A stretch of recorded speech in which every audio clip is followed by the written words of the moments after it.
Chemistry Classroom, my YouTube channel Learn Chem. Today we are going to start a new chapter, and that is Unit 9 from your chemistry book, Coordination Compounds. Okay. Before I talk about directly coordination compounds, ये जो word है ना, coordination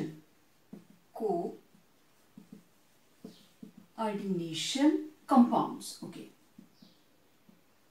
हमारा main focus है coordination compounds के ऊपर, right? अब ये वर्ड है कोऑर्डिनेशन, इसका क्या मतलब है? जब आप इसका लिटरेरी मीनिंग लेते हो, कोऑर्डिनेशन मींस इन कोऑर्डिनेशन, मतलब मिलजुल कर, ऐसे बोलते हैं ना कि कोऑर्डिनेशन में काम करो. बहुत बार टीचर्स बोलते होंगे, आपके पेरेंट्स बोलते होंगे कि आप दोनों में कोऑर्डिनेशन नहीं है, राइट? तो कोऑर्डिनेशन मतलब दो पार्टनर हैं and both have equal responsibility, right? तो दोनों की ड्यूटीज भी हैं, राइट्स भी हैं. तो अब मॉलिक्यूल्स के अंदर हम किन पार्टनर्स की बात करने वाले हैं, धीरे धीरे हम आगे बढ़ेंगे, ठीक है? तो कोऑर्डिनेशन का एक तो मतलब क्लियर है कि यहाँ पे जो भी दो कंपोनेंट होंगे, दे हैव टू कोऑर्डिनेट, दोनों को ही इक्वल पार्टिसिपेशन करना है.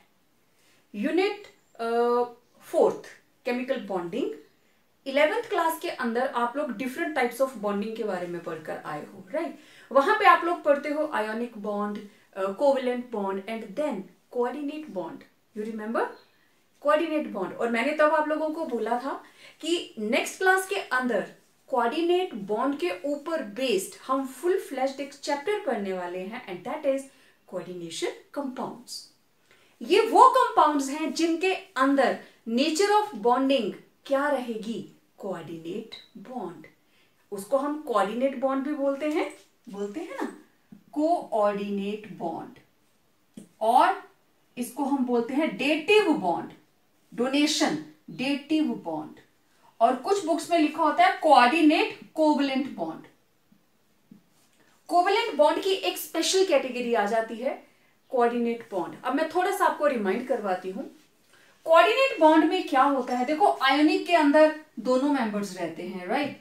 आयोनिक के अंदर एक एटम ने इलेक्ट्रॉन दिया, दूसरी एटम ने लिया, ये बन गया A पॉजिटिव, ये बन गया B नेगेटिव, और दोनों मिलकर क्या बन गया? Ionic bond, right? Okay. In case of covalent, एक इलेक्ट्रॉन इसके पास, एक इलेक्ट्रॉन इसके पास, दोनों ने इलेक्ट्रॉन को शेयर किया. और ये जो मैंने डंडा लगाया है बीच में, ये जो लाइन लगाई है, it means single line means it has 2 electrons, right? और अगर हम दो लाइंस लगाते हैं, it means double bond. Double bond का मतलब इट इज हैविंग 4 इलेक्ट्रॉन्स. आपने बहुत डिटेल में पढ़ा हुआ है +1 के अंदर, राइट? तो ये तो हो गया कोवेलेंट और ये हो गया आयोनिक. अब कोऑर्डिनेट बॉन्ड में स्पेशलिटी क्या है? कोऑर्डिनेट बॉन्ड के अंदर दो मेंबर हैं, राइट? एक मेंबर है A और एक मेंबर है B. एक है इलेक्ट्रॉन रिच और एक है इलेक्ट्रॉन डेफिशिएंट, राइट? इसके पास 2 इलेक्ट्रॉन है, इसके पास इलेक्ट्रॉन नहीं है, इट इज इलेक्ट्रॉन डेफिशिएंट. तो इस बॉन्ड की स्पेशलिटी क्या है? जो बीच में बॉन्ड बनता है ना, हम सिंगल डंडी लगाते हैं, उसमें दोनों इलेक्ट्रॉन एक ही एटम से आते हैं. Electrons are donated, right? Electrons are donated by one atom and shared by both atoms. Share दोनों करेंगे लेकिन डोनेशन एक करेगा. तो जो इलेक्ट्रॉन रिच है वो होता है डोनर, और जो इलेक्ट्रॉन डेफिशिएंट है वो होता है एक्सेप्टर, राइट? तो सिंपल सी बात, इसने इसको इलेक्ट्रॉन्स दिए, फिर हम इसको कैसे रिप्रेजेंट करते हैं? A ने इलेक्ट्रॉन दिए हैं B को, तो ये जो सिंगल हेडेड एरो है, इट रिप्रेजेंट्स कि इलेक्ट्रॉन यहां से यहां को गए हैं. तो ये हमारे पास इलेक्ट्रॉन रिच, ये इलेक्ट्रॉन डेफिशिएंट. ओके. अब मैं थोड़ा सा और इसको एक्सटेंड करूं. इलेक्ट्रॉन रिच, इसको क्या बोलते हैं? Lewis base. Lewis base are electron rich, and electron deficient क्या होता है? Lewis acid. The species which are electron deficient are Lewis acids. Okay, तो ये क्या बन गया? Now this is called Lewis complex. Acid और बेस का कॉम्प्लेक्स, बेस डोनर है और एसिड क्या है, एक्सेप्टर। तो इट वाज कोऑर्डिनेट बॉन्ड। और इस चैप्टर के अंदर ये सारे का सारा चैप्टर जो है it is based upon this bond, coordinate bond. तो दोनों ही पार्टनर, दोनों का अपना रोल प्ले है।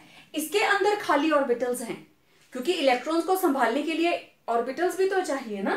तो इसके पास इलेक्ट्रॉन थे, उसके पास खाली ऑर्बिटल्स थी, तो इसने दोनों इलेक्ट्रॉन दे दिए कि कोई बात नहीं, तेरे पास खाली जगह है, ओके, तो मेरे पास 2 इलेक्ट्रॉन है और एक्स्ट्रा है, चलो हम शेयर कर लेते हैं। तो this is called coordinate bond.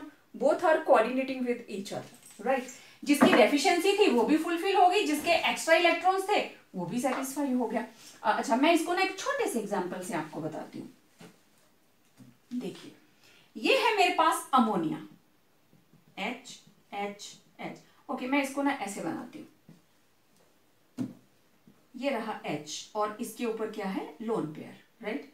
तो ये 3 कोवलेंट बॉन्ड है और लोन पेयर पड़ा हुआ है इसके पास। ओके, इधर से मेरे पास आया H पॉजिटिव, इसके पास हाइड्रोजन के पास एक ही इलेक्ट्रॉन था, अब इसकी 1s 0 है, इसके पास इलेक्ट्रॉन नहीं है, तो this is Lewis acid and this is electron rich and it is Lewis base।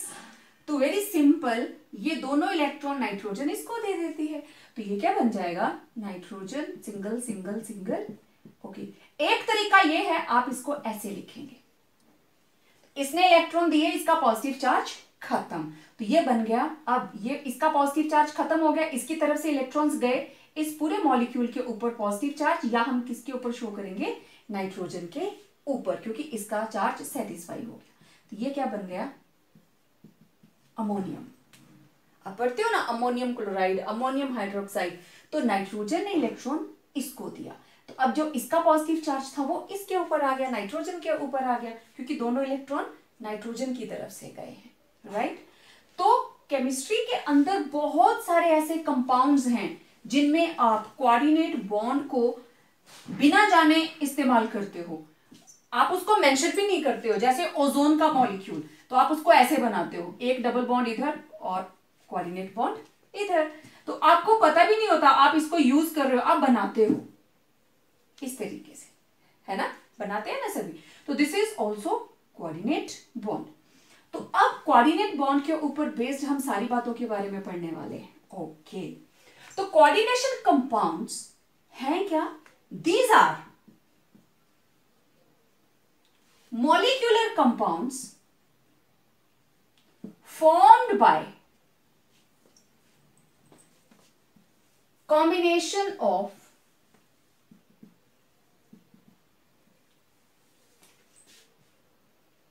two or more stable compounds,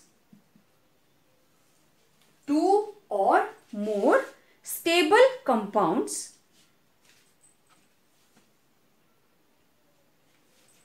and retain their identity in solid as well as in aqueous solutions। तो these are coordination compounds are molecular compounds formed by the combination of two or more stable compounds and retain their identity in solid as well as in aqueous solutions। इस चीज का क्या मतलब है, चलिए इसके बारे में बात करते हैं। अब कोऑर्डिनेशन कंपाउंड्स को बनाने के लिए हमें पहले से ही स्टेबल कंपाउंड चाहिए, ठीक है। और सबसे बड़ी बात, दीज कंटेन, इसके अंदर जो दोनों पार्टनर्स हैं दे आर, इसके अंदर नेचर ऑफ बॉन्डिंग क्या है, नेचर ऑफ बॉन्डिंग इसमें रहेगी कोऑर्डिनेट बॉन्ड, कोऑर्डिनेट बॉन्ड, ठीक है। हम एक सिंपल सा एग्जांपल लेते हैं, NiCl2, दिस इज निकल क्लोराइड, और आपने सबने देखा हुआ है ग्रीन कलर का होता है, याद कीजिए, it is of green colour, right. Okay, it's a stable compound. चलिए, आपको पता है अमोनिया भी स्टेबल है, ammonia is a stable compound, ये दोनों मिक्स हुए तो मेरे पास बना NI, अमोनिया लग गया इसके साथ और ये Cl2 चला गया आगे। अब ये जो नया कंपाउंड बना, this is purple in colour, these are purple crystals and this is coordinate compound. मैंने इसको कोऑर्डिनेट कंपाउंड क्यों कहा, अब देखिए ध्यान से, निकल के साथ यहां 2 क्लोरीन्स लगी हैं तो इसके ऊपर -1 चार्ज, इसके ऊपर +2 चार्ज, डन। यहां पे अमोनिया, अमोनिया के ऊपर चार्ज क्या होता है 0, अमोनिया के ऊपर चार्ज क्या है 0, क्लोरीन के ऊपर -1 और इसके ऊपर +2, चार्ज बैलेंस। लेकिन निकल के साथ ये 6 अमोनिया कैसे लग गए, how they are bonding to nickel. This is the beauty of this chapter. हम इस पूरे चैप्टर के अंदर ये सारी बातें स्टडी करेंगे कि इनके बीच में बॉन्डिंग कैसे हुई, वैलेंस बॉन्ड थ्योरी इसको गवर्न करती है, हम सारी बातें करेंगे 1 बाय 1। जस्ट अभी हमें कोऑर्डिनेट को किसी और के साथ कोरिलेट करना है, उस पर मैं अभी आने वाली हूं। तो this is a coordination compound, okay. अब ये हमारे पास कंपाउंड है, मैंने इसको एक्व सोल्यूशन में डिसॉल्व कर दिया। जब ये टूटेगा, अब देखो ये वाला पोर्शन क्या है, केटाइन, तो ये बन गया NI 6 ammonia, net charge 2 positive and 2 Cl negative.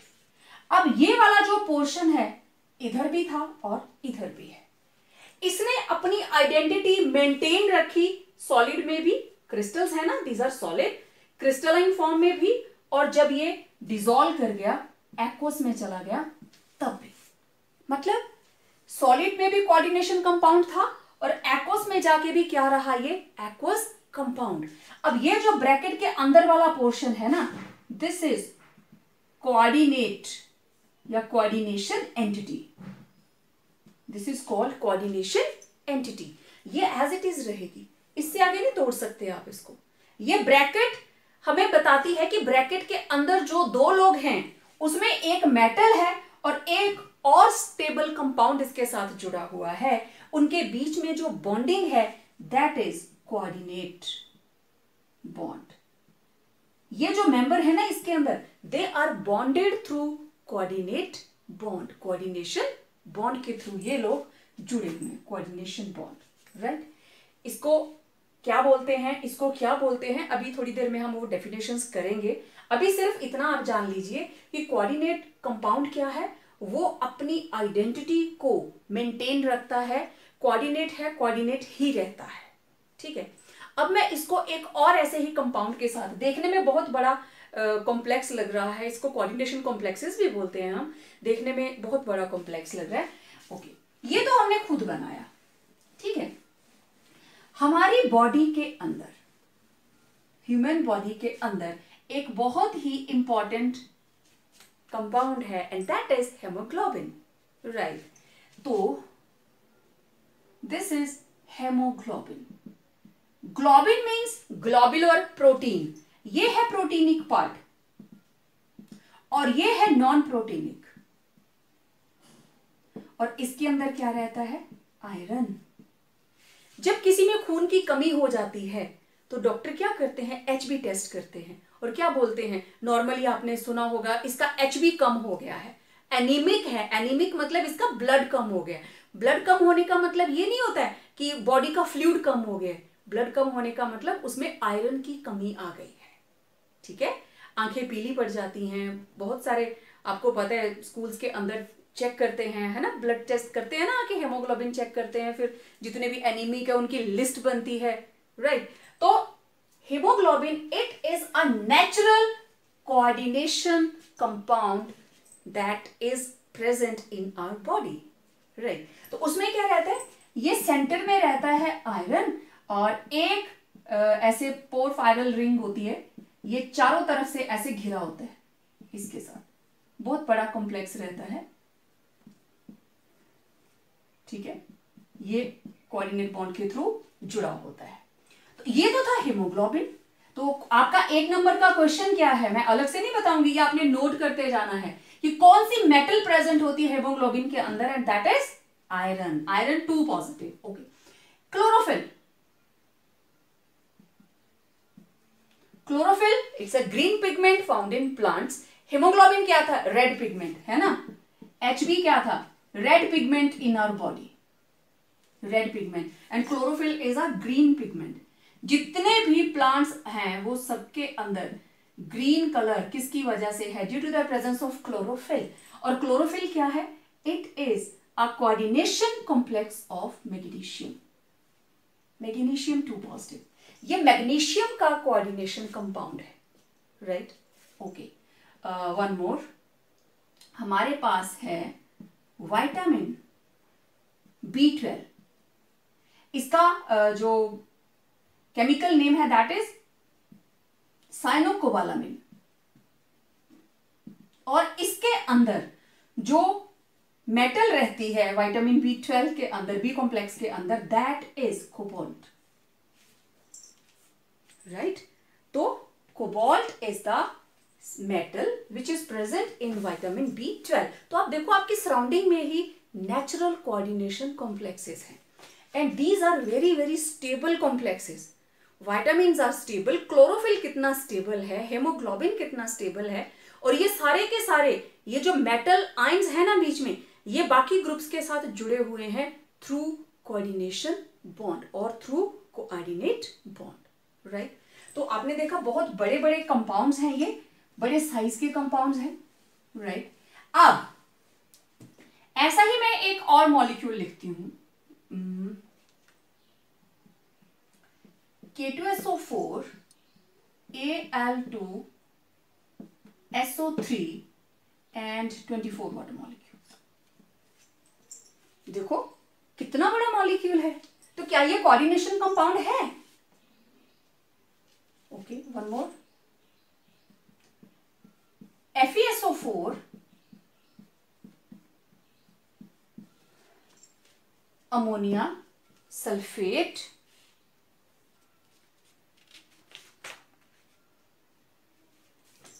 H2O. This is called potash alum and this is called Mohr's salt. कितने बड़े बड़े मॉलिक्यूल्स हैं. तो क्या ये भी कोऑर्डिनेट कंपाउंड्स हैं या कोऑर्डिनेशन कंपाउंड्स हैं? नहीं है. क्यों नहीं है?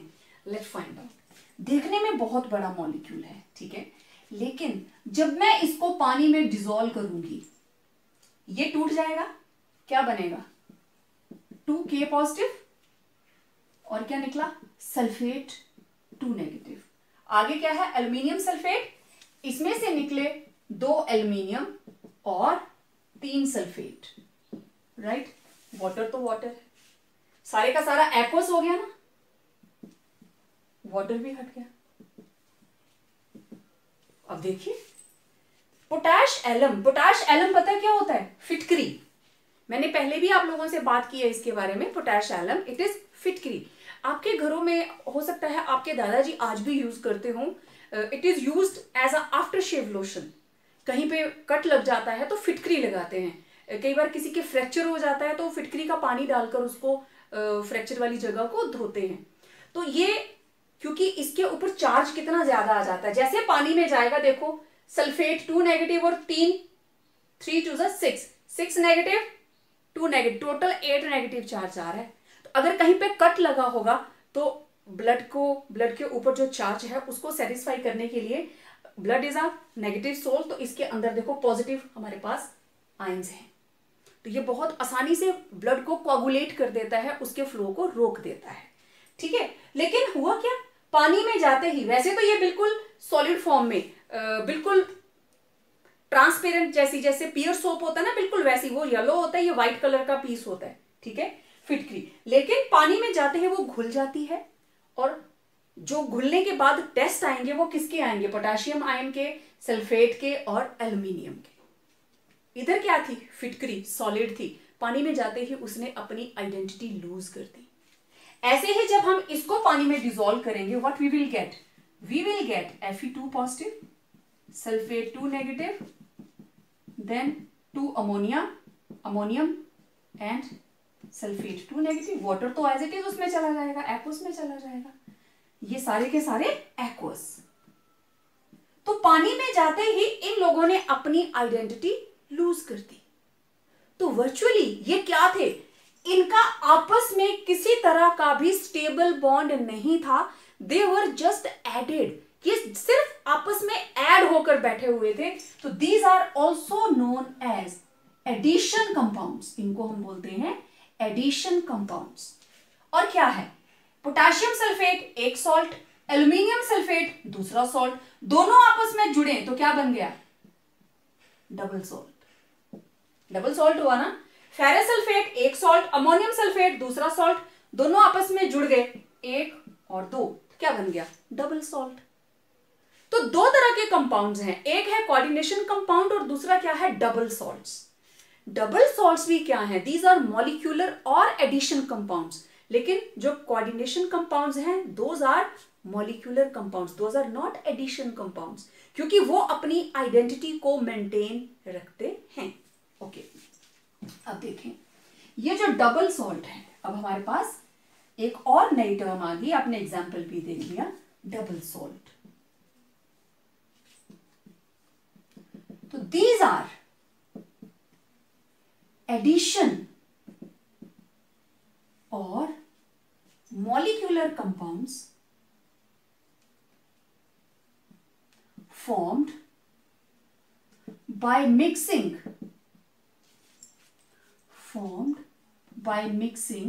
saturated solutions, saturated equimolar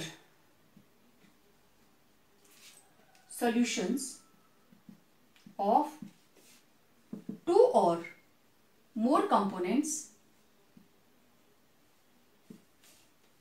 ठीक है। इनको सैचुरेटेड कंपाउंड्स, दो कंपोनेंट या दो से ज्यादा कंपोनेंट्स के सैचुरेटेड कंपाउंड्स को हम लेते हैं,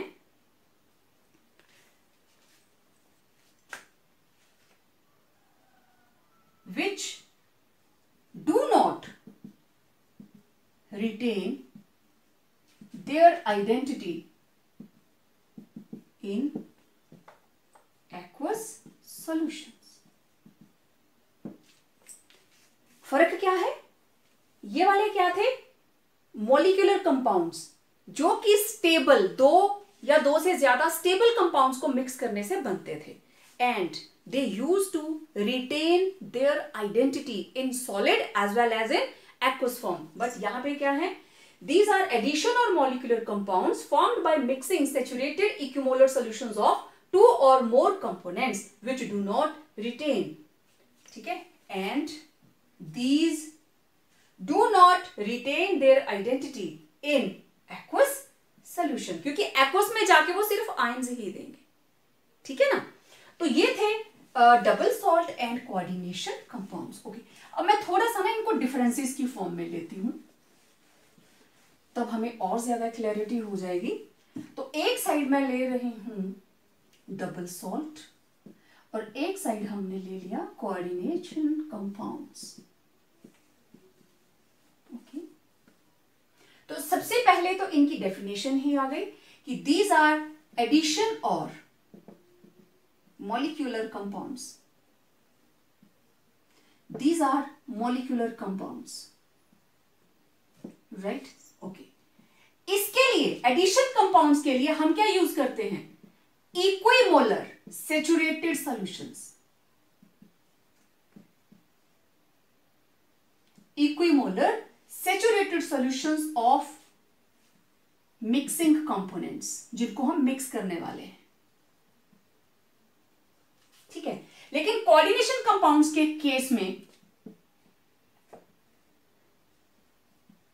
equimolar solutions may or may not be taken, हम ले भी सकते हैं और नहीं भी ले सकते, it is as per requirement.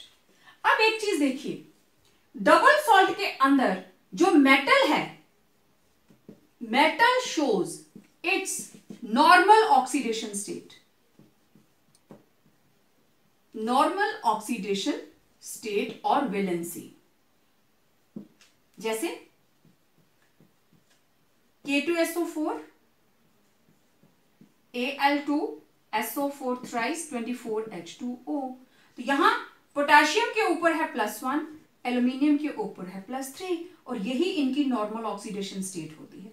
This is potash alum, right. और दूसरी बात, these are bound through ionic bond, these are having ionic bond, nature of bonding इनके अंदर क्या है, आयोनिक बॉन्ड।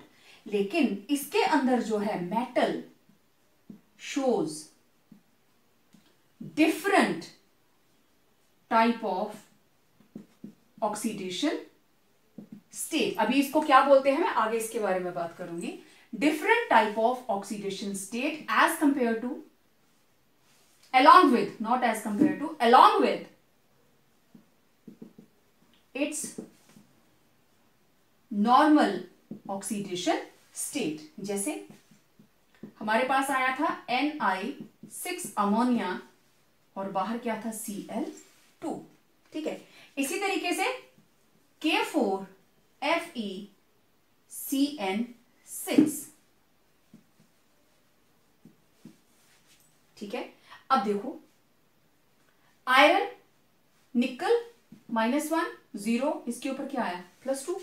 तो यहां पे एक तो निकल दिखा रहा है +2, लेकिन दूसरी तरफ निकल के साथ जुड़े हैं 6 अमोनिया। तो दो तरह की वैलेंसी है। यहां पे आयरन, पोटेशियम हमेशा +1 होगा, -1, टोटल हो गया -6 +4, तो यहां क्या आया, +2। तो यहां पे आयरन दिखा रहा है +2 एंड ऑल्सो आयरन के साथ जुड़े हैं 6 अमोनिया। ये एक अलग तरह की उसके अंदर ऑक्सीडेशन स्टेट ही बोलूंगी अभी मैं, क्योंकि अभी इसके बारे में हमने बात नहीं की है कि इसको क्या बोलते हैं। तो दो तरह की, इसमें नॉर्मल वैलेंसी आयनिक बॉन्ड, लेकिन इसके अंदर दो तरह की वैलेंसीज हैं, और बॉन्ड कौन सा आ रहा है बीच में, coordination bond. This is coordination bond, ठीक है। उधर आयनिक बॉन्ड और उधर कोऑर्डिनेट बॉन्ड, ठीक है, ओके। अब देखो, जिससे भी हमने डबल सॉल्ट बनाया, जैसे K2SO4 प्लस Al2SO3, और इसको भी पानी में घोला, इसको भी पानी में घोला, राइट, और ये बन गया K2SO4 Al2SO4 थ्राइस 24H2O। अब देखो इसको बनाया कैसे। जब हम थ्योरेटिकली क्रिस्टल्स बनाते हैं ना, तो हम बहुत मेजरमेंट लिखते हैं, take 50 ml water, add 5 gram of जो भी हमारे पास इम्प्योर सैंपल। लेकिन प्रैक्टिकली क्या आपने वैसे ही किया था? नहीं, क्योंकि जल्दी बनाने हैं, थ्योरेटिकल कंसेप्ट को फॉलो करके चलेंगे, बिल्कुल हमें एक्यूरेसी चाहिए, वो एक सेपरेट इशू है। जब हम सिर्फ क्रिस्टल्स ही सेपरेट करना सीखना चाहते हैं, तो सिंपल ये रखना है, कम से कम पानी लेना है, मिनिमम क्वांटिटी ऑफ वाटर लीजिए आप, ठीक है। तो यहां पे जितना भी आपने इक्विमोलर लिया, तो लेट इट बी, जितना इसका मॉलिक्यूलर मास है उतना, जितना इसका मॉलिक्यूलर मास है 1 मोल 1 मोल। तो इसको लिया हमने मिनिमम अमाउंट ऑफ वाटर, 1 भी कर लिया, और उसमें हमने कम से कम पानी डाला और उसमें डिसॉल्व कर दिया K2SO4, इसका बना दिया सैचुरेटेड सॉल्यूशन। जब K2SO4 घुलना बंद हो जाए, दूसरा हमने बीक कर लिया और उसके अंदर हमने ऐड किया एल्यूमिनियम सल्फेट, ठीक है, थोड़ा सा पानी लिया जितना जरूरी था, और ये बन गया एल्यूमिनियम सल्फेट सैचुरेटेड सॉल्यूशन। हो गया, ओके। अब इन दोनों को मैंने एक चाइना डिश में शिफ्ट कर दिया, इन दोनों को, इसको भी और इसको भी। अब इसके अंदर दोनों आ गए, K2SO4 भी आ गया और एल्यूमिनियम सल्फेट भी आ गया। फिर हम इसके बनाते हैं क्रिस्टल्स, इसको हीट करते हैं, क्रिस्टलाइजेशन पॉइंट्स चेक करते हैं, फिर इसको कूलिंग के लिए रख देते हैं, और जो क्रिस्टल यहां पे बनेंगे they will be of potash alum. अब ये ऐड नहीं हुआ, अब ये हो गया K2SO4 Al2SO3.24H2O। और आपको पता है ये जो 24 है, these are called water of crystallisation. Solid को स्टेबल करने के लिए वाटर ऑफ क्रिस्टलाइजेशन इसके साथ जुड़ जाता है। तो इस तरीके से बनते हैं क्रिस्टल्स। अब डबल सॉल्ट के लिए हमने क्या किया, पोटेशियम सल्फेट को सैचुरेटेड सोल्यूशन बनाया, एल्यूमिनियम सल्फेट का सैचुरेटेड सोल्यूशन बनाया, दोनों को एक तीसरे कंटेनर में मिक्स कर दिया, फिर उसके क्रिस्टल्स बनाए, कूल कर लिया और हमारे पास आ गया पोटाश एलो। अब आप चाहे इनको पानी में डिसॉल्व करो। जब इसको पानी में डिसॉल्व किया था तो इसमें कौन कौन था, के पॉजिटिव SO4 2 नेगेटिव। इसको किया तो इसके अंदर क्या था, एल्यूमिनियम 3 पॉजिटिव सल्फेट 2 नेगेटिव। अब क्या बन गया, पोटाश एलम। और आपको पता है जब ये पानी के अंदर टूटेगा तो ये भी क्या देगा, के positive sulphate negative, aluminium 3 positive sulphate 2 negative. मतलब डबल सॉल्ट की प्रॉपर्टीज सेम है जिन कंपोनेंट से उसको बनाया जाता है।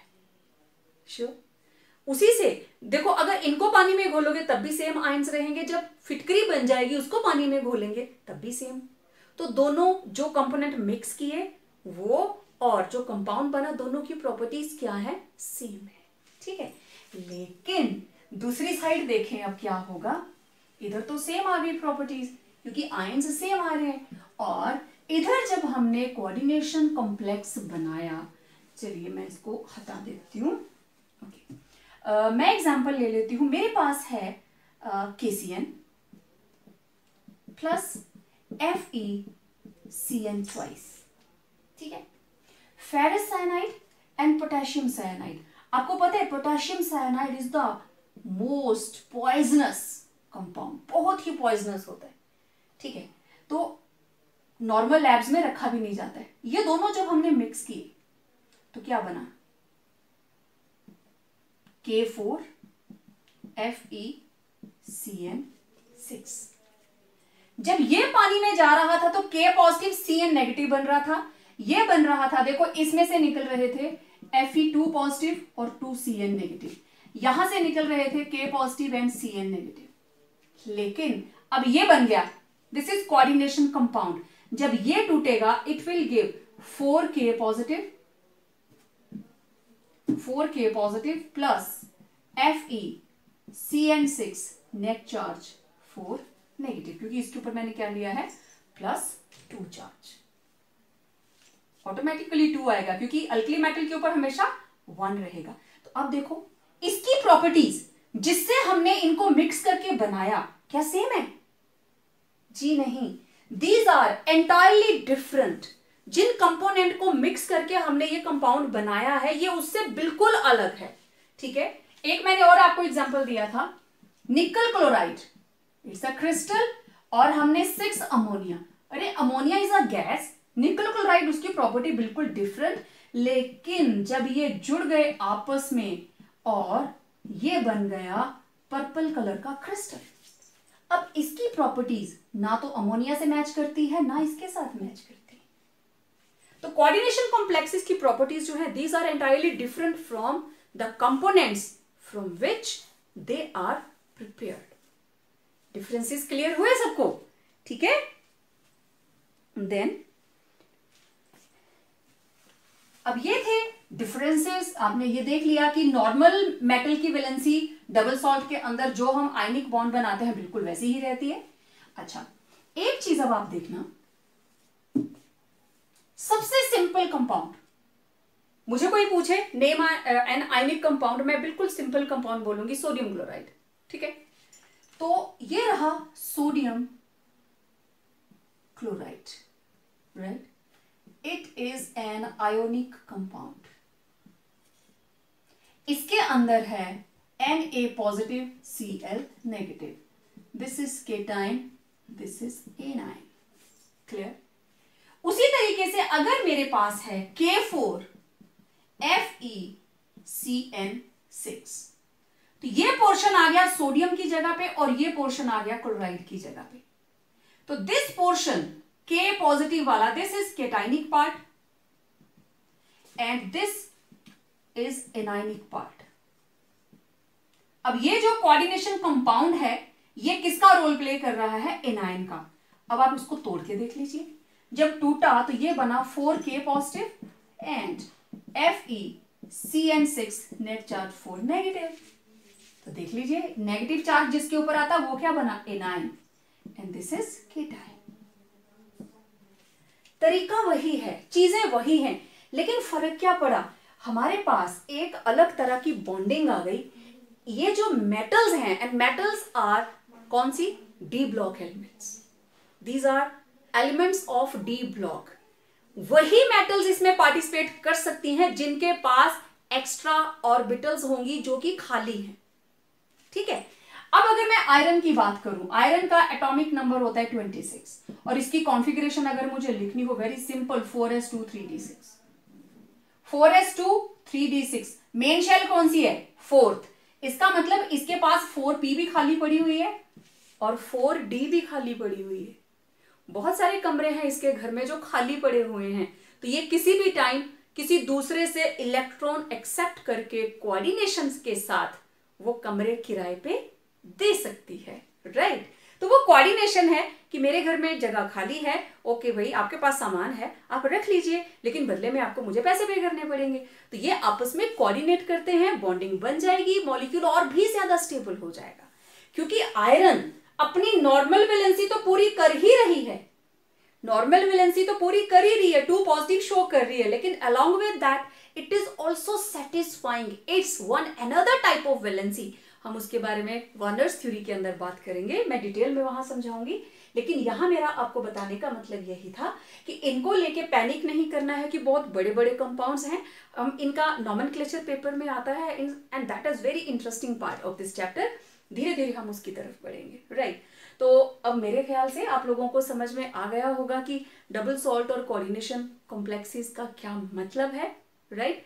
और अब हम बात करेंगे इन कोऑर्डिनेशन कॉम्प्लेक्सेस को डिफाइन करने के लिए कुछ टर्मिनोलॉजी है कि इस ब्रैकेट के अंदर जो चीजें हैं उसको हम क्या कहते हैं, क्योंकि कोऑर्डिनेशन कॉम्प्लेक्स वही है जो ब्रैकेट के अंदर है, राइट। ये वाला portion, this is coordination complex, ठीक है। अब जब टूट जाएगा ये वाला पोर्शन, ये तो आयनिक हो गया, देखो ये अलग, केटाइन और एनाइन अलग, लेकिन ये इसके अंदर क्या है, कोऑर्डिनेशन कंपाउंड।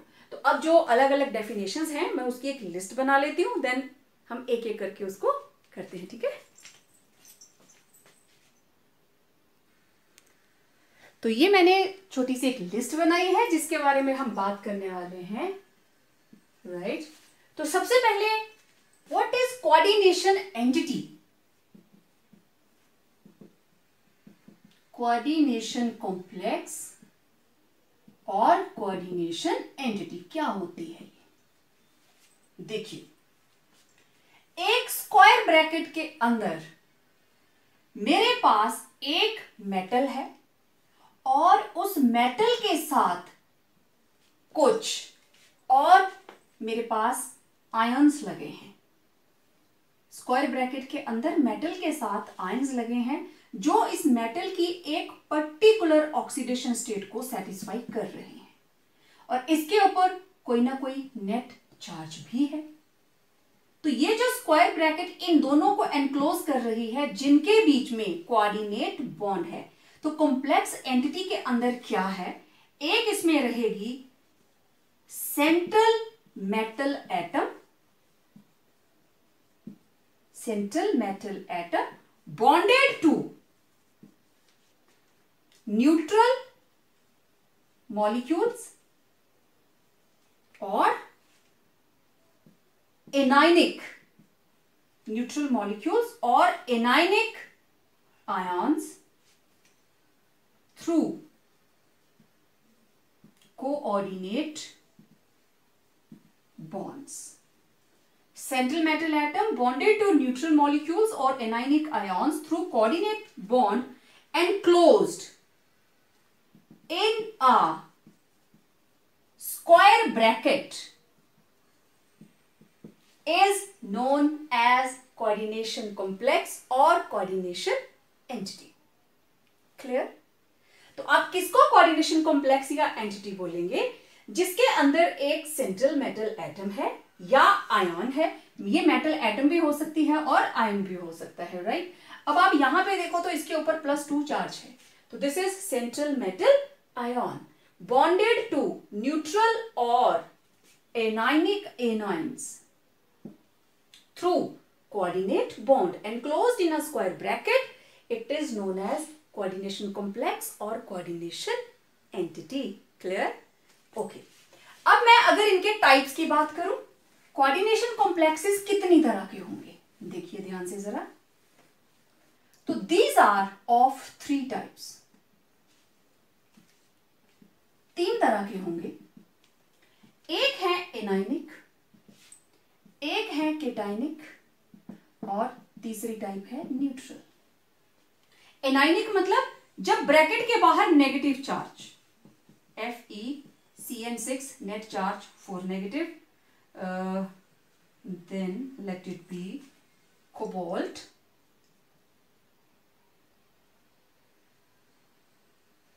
कोबाल्ट के साथ लगे हैं CN6 net charge 3 negative.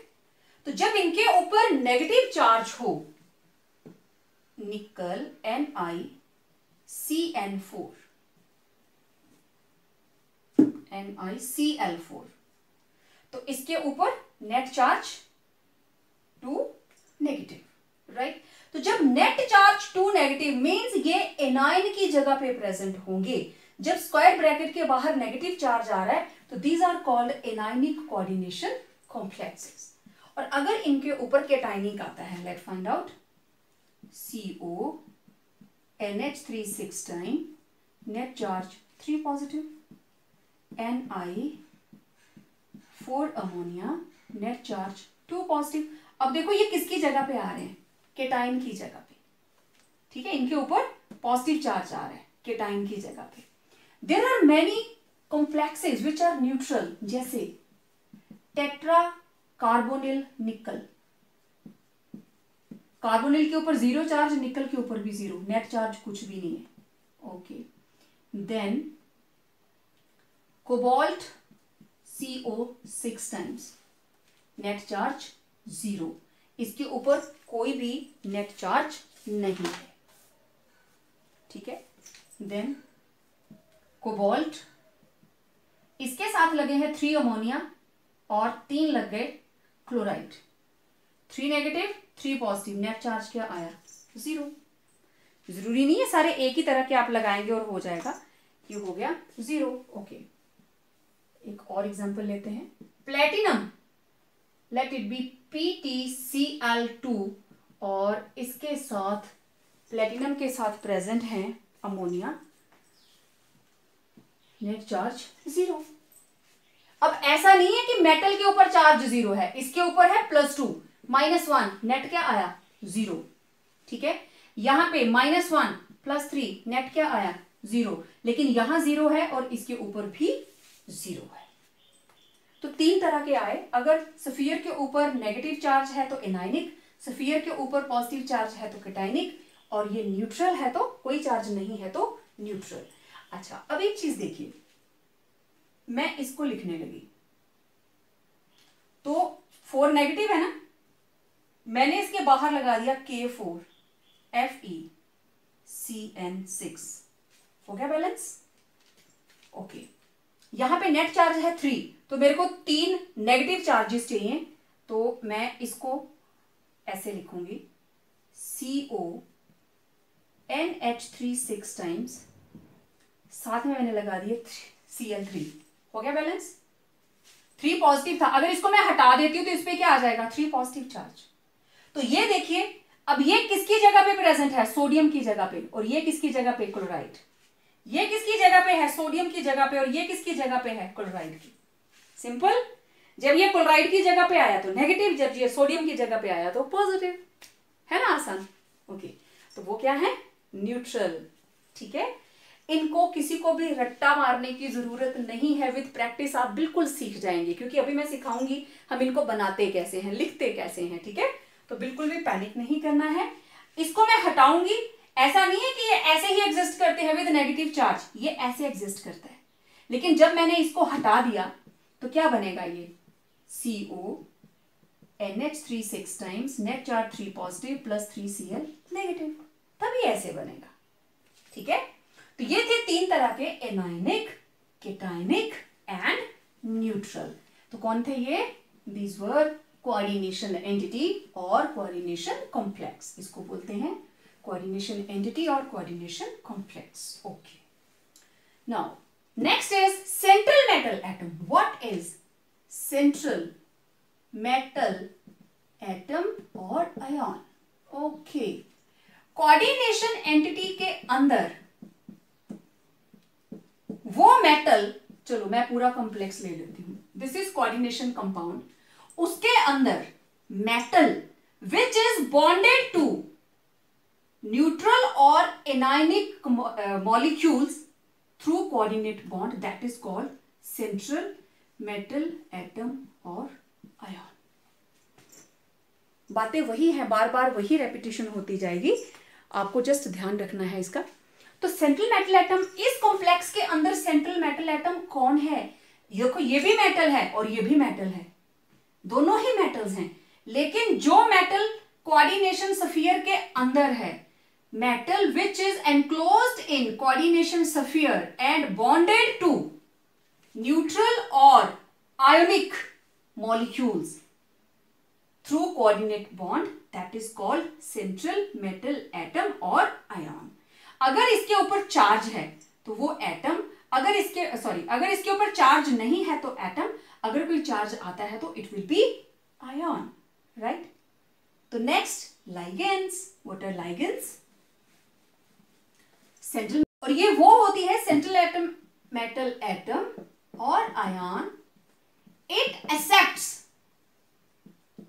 Electrons from neutral और ionic molecules through coordination bond,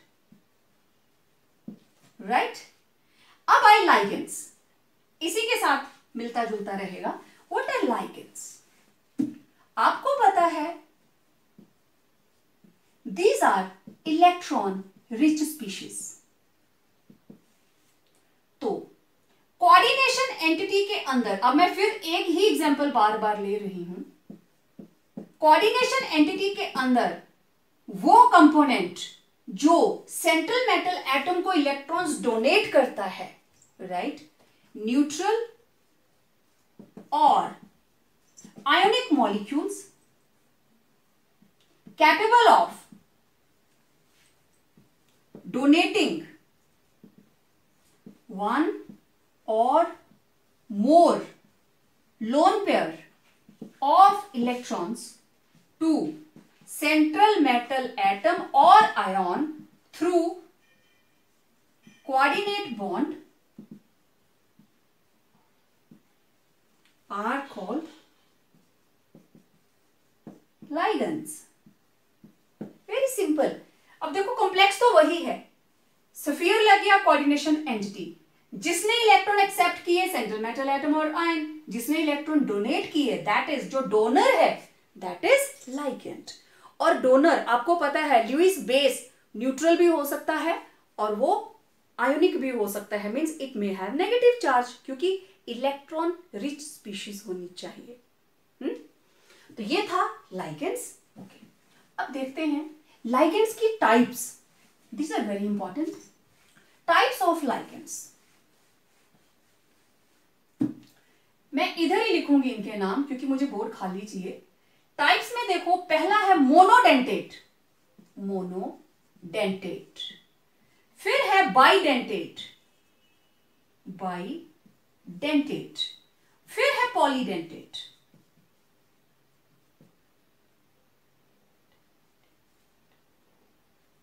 polydentate. अब एक और वर्ड आ गया, डेंटेट.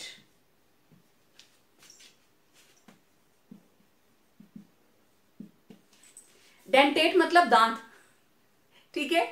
तो इसकी डेंटिसिटी, कितनी डोनेशन कर सकता है, that is called denticity, denticity of ligand.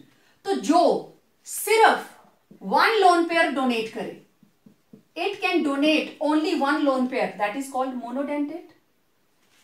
It can donate two lone pairs, it is called bidentate, और कुछ बुक्स में डाइडेंटेट भी लिखा होगा. एंड मोर देन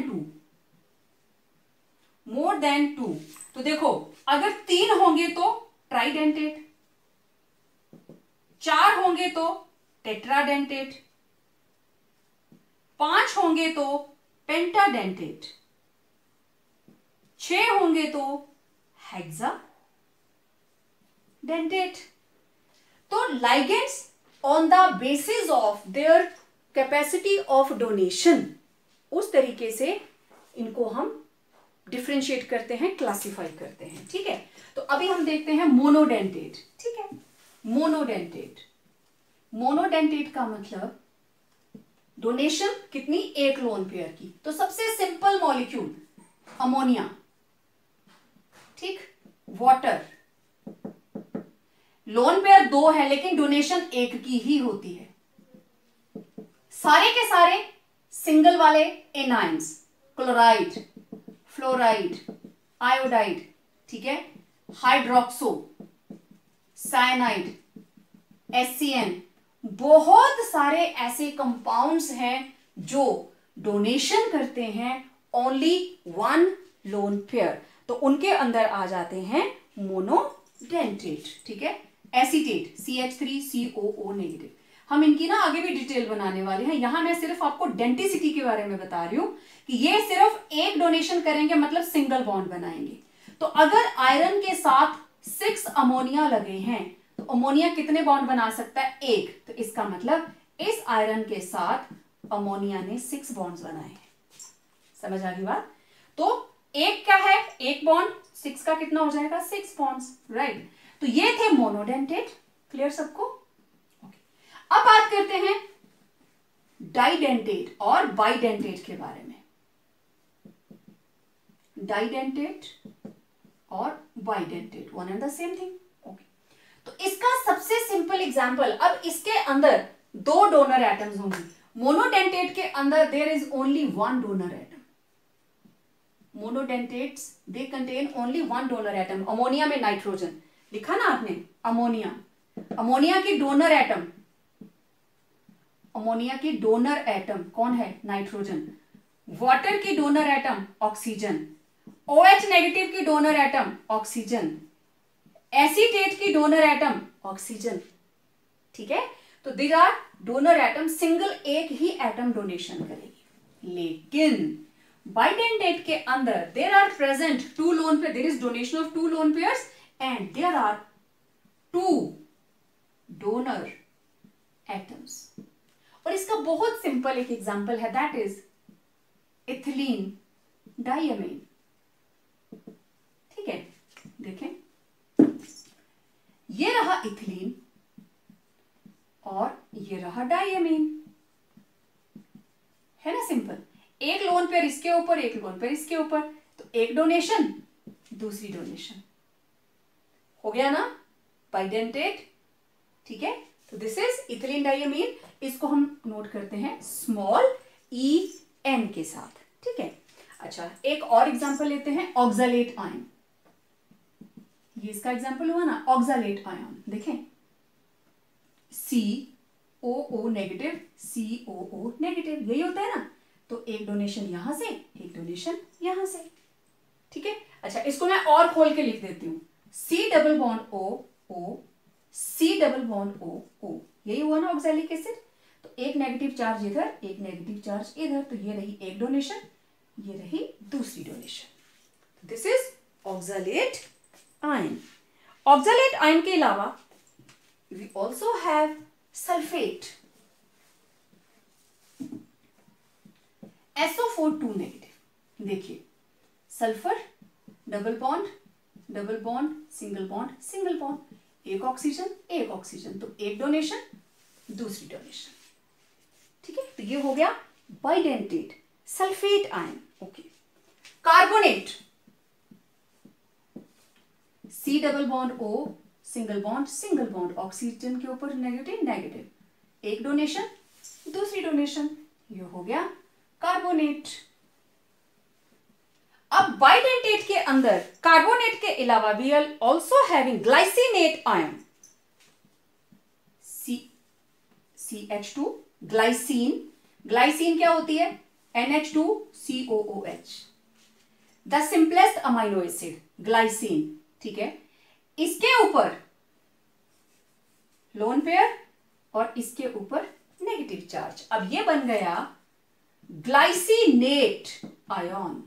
ग्लाइसिन के ऊपर तो एक ही है, लेकिन ग्लाइसिनेट आयन के अंदर एक लोन पेयर और एक नेगेटिव चार्ज। तो ये जो एरो मैं बता रही हूं, इन एरोज का मतलब है कि इसके अंदर 2 डोनर एटम्स हैं, राइट। ओके, एक और कंपाउंड जिसको हम बोलते हैं DMG, डाइमिथाइल ग्लाइऑक्साइन। ऑक्साइन के अंदर आपको पता है N के साथ OH जुड़ जाता है, it is shortly it is known as DMG। C, ये रहा डाइमिथाइल, कार्बन कार्बन आपस में लिंक्ड है, और double bond NOH, double bond NOH, ये बन गया DMG, डाइमिथाइल ग्लाइऑक्साइन। अब यहां पे एक लोन पेयर, दूसरा लोन पेयर, एक डोनेशन, दूसरी डोनेशन, तो दिस इज बाइडेंटेट आयन। ये स्ट्रक्चर मैं इसलिए साथ साथ बना रही हूं, आप लोगों को भी साथ साथ में बना के रख लेने चाहिए। कई बार एग्जाम के अंदर वो सीधा पूछेंगे what is the structure of DMG और name the donor atom of DMG, क्योंकि यहां पे OH भी है, आप ऑक्सीजन भी देख सकते हैं, लेकिन लोन पेयर किसके ऊपर प्रेजेंट है? नाइट्रोजन के ऊपर। It is capable of donation and form coordinate bond. तो ये थे बाइडेंटेट लाइगेंड्स, ठीक है। चलिए अब हम बात करते हैं पॉलीडेंटेट के बारे में। पॉलीडेंटेट कौन होंगे? उनके अंदर they will be having more than 2 donor atoms. Polydentates के अंदर there will be more than 2 donor atoms, ठीक है, वो मैं बता चुकी हूं आपको। इधर 3 होंगी तो ट्राइडेंटेट, 4 होंगी तो टेट्राडेंटेट, ठीक है। तो अब हम बात करेंगे पॉलीडेंटेट लाइगेंड्स के बारे में, ठीक है। तो पहले हम बात करते हैं ट्राइडेंटेट। एक एक 2 एग्जांपल्स हम लेंगे, आपके नोट्स में मैं काफी सारी डिटेल में भेज दूंगी। तो सबसे पहले tridentate, this is diethyl triamine, diethyl triamine, तो it is written as dien. Ethylene diamine को हमने लिखा था सिर्फ EN, and diethyl triamine it is written as dien. Okay, देखिए 2 ethyl, CH2 CH2 CH2 CH2, done हो गया। ओके, अब ट्राइएमीन 3 एमिनो ग्रुप लगेंगे। एक एमिनो ग्रुप तो यहां लग गया ब्रिजिंग पे, एक लगा इसके साथ और एक लगा इसके साथ। एक lone pair, 2 lone pair, 3 lone pair. तो देखो एक बॉन्ड, दूसरा बॉन्ड, तीसरा बॉन्ड, बन गया डाइइथाइल ट्राइएमीन। सिंपल। तो दिस इज ट्राइडेंटेट।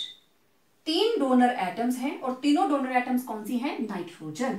तो डाइइथाइल, 2 इथाइल लगाए और उनको ज्वाइन करने के लिए हमने एमीन ग्रुप लगाया, लेकिन क्योंकि बॉन्ड 2 बनने हैं तो NH लगेगा। Clear? Okay. Next is tetradentate. इसी को मैं मॉडिफाई कर दूंगी। अब मेरे पास आएगा टेट्राडेंटेट के अंदर डाई की जगह पे हो जाएगा ट्राइइथाइल और ट्राई की जगह पे टेट्राएमीन। देखना जरा, CH2 CH2 1, CH2 CH2 2, CH2 CH2 3, जोड़ो इसको, NH, इसको जोड़ो NH, और इधर क्या आ गया? NH2 NH2, एक लोन पेयर, दूसरा लोन पेयर, तीसरा लोन पेयर, चौथा लोन पेयर, 1 2 3 4, हो गई टेट्राडेंटेट। ठीक है, तो दिस इज टेट्राडेंटेट। तो इसको हम क्या लिखेंगे? इसको लिखा डाइईन, इसको हम लिखते हैं ट्राइईन। चलिए अब देखते हैं एक पेंटाडेंटेट। पेंटाडेंटेट 5 डोनर एटम्स होंगी उसके अंदर। Pentadentate 5 donor atoms. Example, ethylene, diamine, triacetate. Ethylene, diamine, triacetate. ठीक है, ओके। इसको बनाने का तरीका बहुत सिंपल, देखिए। पहले तो इथिलीन, ओके, डाइएमीन, ये लीजिए डाइएमीन हो गया। अब ट्राइएसीटेट, मतलब इस एमीन का मैंने H हटाया और यहां पे क्या लग गया, CH2, C double bond O negative, acetate group लग गया। इसका H हटाया, देखो एसीटेट ग्रुप क्या था, CH3 C double bond O negative, यही था ना। या आप इसको लिखते CH3 COO नेगेटिव, ऐसे लिख लो, CH2 COO negative, one and the same thing. ऐसे ही इस H के साथ इसका एक H चला गया तो ये बन गया CH2, अब 3 नहीं लगेगा ना, यहाँ पे सिंगल एक बॉन्ड इसके साथ जुड़ गया, CH2 COO नेगेटिव। ओके, तो एसीटेट एसीटेट, 2 एसीटेट हो गए, कितने बोले हैं, ट्राई एसीटेट। तो एक तरफ तो H ही लगा है, लेकिन यहां पे भी क्या बन गया, CH2 COO नेगेटिव। अब देखो नाइट्रोजन के ऊपर लोन पेयर, नाइट्रोजन के ऊपर लोन पेयर। अब देखो 1 2 3 4, और इसको मैं इधर को बना देती हूं 5 डोनर एटम्स। लेकिन 2 डोनर एटम्स क्या हैं, 2 डोनर एटम्स है नाइट्रोजन एंड 3 डोनर एटम्स क्या है, ऑक्सीजन। तो टोटल कितनी हो गई, 5। तो this is ethylene diamine triacetate ion, triacetate ion. Clear बात। तो ये कौन सी थी, पेंटाडेंटेट। देखो 5 बॉन्ड बन रहे हैं, 1 2 3 4 5। Clear, okay. नाउ हेक्साडेंटेट की बात करते हैं। हेक्साडेंटेट, तो उसके अंदर होंगी 6 डोनर एटम्स। तो उसको हम कहेंगे ethylene diamine tetra acetate ion. बस इसको भी हटाया, CH2 COO नेगेटिव, और ये लीजिए, ये हो गए 6 डोनर एटम्स। ये हो गया हेक्साडेंटेट। क्लियर। तो ये थे टाइप्स ऑफ लाइगेंड्स। क्लियर सबको। Hexadentate, 6 types of bonding, 6 type of donor atoms. Okay, अब आया व्हाट इज कोऑर्डिनेशन नंबर। किसी भी, फिर मैं एक ही एग्जांपल लूंगी बार बार, कोऑर्डिनेशन स्फीयर के अंदर सेंट्रल मेटल एटम के साथ कितने लाइगेंड्स लगे हैं, number of ligands attached to central metal atom or ion is known as coordination number, right? इसमें कितना है, coordination number of iron 6, okay. Fe Ni Cn4 net charge 2 negative। तो इसमें क्या है, coordination number of nickel, it is 4, okay. Then cobalt Cl3 3 ammonia, coordination number of cobalt कितना है, 3 और 3 6। कितने लाइगेंड्स लगे हैं, और नंबर ऑफ लाइगेंड्स और नंबर ऑफ बॉन्ड्स। कितने बॉन्ड्स बन रहे हैं, कितनी डोनेशंस हुई हैं, वो बताता है इसका कोऑर्डिनेशन नंबर। ठीक है, ओके। मेरे पास है late it be cobalt, cobalt के साथ लगे हैं इथिलीन डाइमीन 3। बताओ जरा कोबाल्ट का कोऑर्डिनेशन नंबर 3? नहीं, इथिलीन डाइमीन क्या है? बाइडेंटेट। ये बाइडेंटेट है ना, इथिलीन डाइमीन इज बाइडेंटेट, तो 2 3 6। ठीक है, तो इस तरीके से हम लिखते हैं कोऑर्डिनेशन नंबर। ओके, ये था कोऑर्डिनेशन नंबर। अब देखिए नेक्स्ट इज ऑक्सीडेशन स्टेट। क्या होती है? मैं एक कंपाउंड लिखती हूं यहां पे CO6 अमोनिया Cl3। अगर सब कोई इससे हटा दिए जाएं तो इसके ऊपर कितना चार्ज शो होगा? That is called oxidation state. 0 -3। ठीक है, इसको भी हटा दिया, इसको भी हटा दिया, तो इट विल शो कितना? +3। कोऑर्डिनेशन, ये वाला कोऑर्डिनेशन नंबर है, कितने लाइगेंड्स लगे। लेकिन ऑक्सीडेशन स्टेट क्या है? जो इसके साथ एनाइंस लगे हैं, जो इसका कोऑर्डिनेशन स्फीयर के साथ एनाइंस लगे हैं, चार्ज बैलेंस करने के लिए अगर हम इसको हटा देते हैं तो what charge it appears to have on it? That is called oxidation state. जैसे NiCN4 net charge 2 negative. Okay, this is -1, net charge -2, इसके ऊपर कितना आया? x। तो कितना आया? x plus 4 into -1 equal to -2, x -4 equal to -2, तो x will be -2 plus 4, it will be +2। आप 11th क्लास के अंदर ये सारा कुछ करके आए हैं, ऑक्सीडेशन स्टेट हम कैसे निकालते हैं। ठीक है, तो ये वो चार्ज है विच N central metal atom appears to have when it is having its ionizing as well as non-ionizing part present together।